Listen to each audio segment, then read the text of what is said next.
एक गांव में सीता कहकर एक गरीब औरत रहती थी। वो एक अनाथ आश्रम में बड़ी थी। उसको कुछ दिन के बाद एक गरीब किसान के साथ शादी हुआ।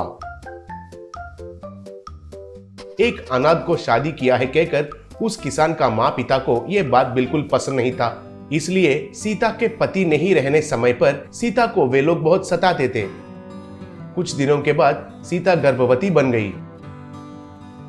एक दिन सीता का पति खेत में काम कर रहा था तो एक सांप उसे काट कर बेचारा वो उधर ही मर गया था। उससे पति का फोटो देखते हुए सीता बहुत दुखी हो रही थी। सीता का सास और ससुर उसे घर से निकालने के लिए तैयार हो गए थे। तब सीता, ये क्या है सासू माँ, ससुर जी मुझे घर से जाने के लिए कह रहे हैं, लेकिन मुझे कहाँ जाना है? मैं एक अनाथ हूँ, मुझे आपके अलावा और कोई नहीं है और मैं पेट से हूँ। कहाँ जाऊँ और कहाँ जीऊँ? कहकर हाथ जोड़ने से भी उनका मन नहीं पिघला। तब सास, हमारा बेटा ही मर गया है तो तुमसे हमारा कोई मतलब नहीं है। तुम और तुम्हारे होने वाले बच्चे कहीं और जाओ मरो, हमें क्यों तुम्हारा झंझट? कहकर उसे जबरदस्ती से घर से निकाल दिए।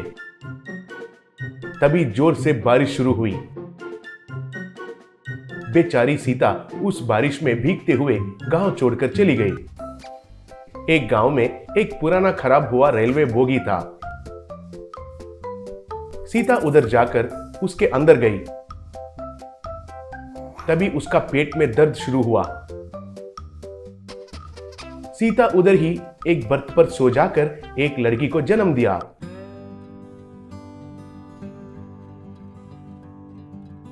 ऐसे जिंदगी गुजारने के लिए सीता उस रेलवे बोगी के आगे एक छोटा सा थैला लगाकर इडली डोसा तैयार करके बेचना शुरू किया। बगल में एक पेड़ पर झूला लगाकर उसमें बच्ची को सुलाकर काम करने लगी।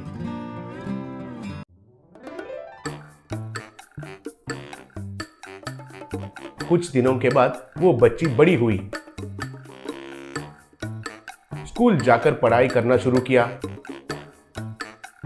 खाली समय पर वो बच्ची ठेले के पास मां को काम में मदद करने लगी।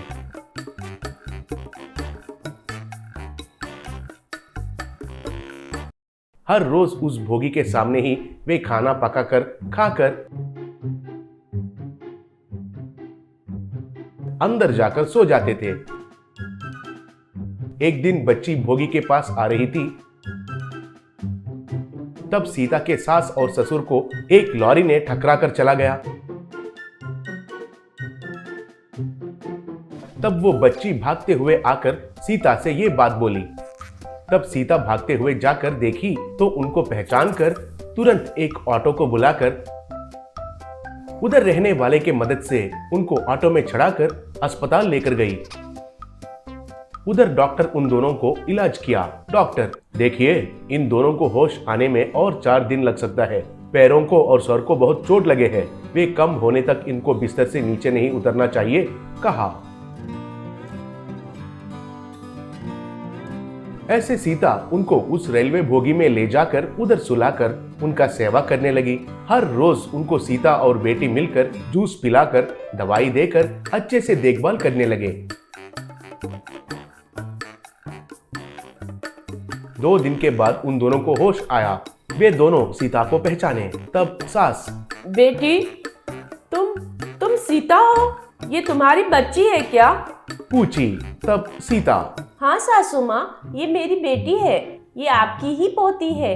बेटी, ये तुम्हारी दादी माँ है और ये दादाजी है, बोली। तब बच्ची, हेलो दादाजी, हेलो दादी, बोली। तब वे दोनों बहुत खुश होकर बच्ची को पकड़कर चुम्मा दिए। तब सास, बेटी सीता, हमें माफ करो। तुम गर्भवती हो कहकर सोचे बिना हमने तुमको घर से निकाल दिए थे, फिर भी वो सब तुम मन में रखे बिना हमारे इतना ख्याल रखी हो। तुम्हारा ये एहसान इस जन्म में नहीं भूल सकेंगे, बोली। तब ससुर जी, बेटी सीता, हमने जो गलती किया उसके लिए हमें माफ करके हमारे साथ आ जाओ, कहा। तब सीता, मुझे माफ कीजिए, मुझे सहारा देने वाला इस रेलवे बोगी को छोड़कर मैं नहीं आ सकती हूँ। मुझे वापस बुलाने के लिए बहुत धन्यवाद। मुझे आपके ऊपर बिल्कुल गुस्सा नहीं है। आप जब चाहे तब आकर आपकी पोती के साथ खेल सकते हैं। कहकर प्रणाम किया।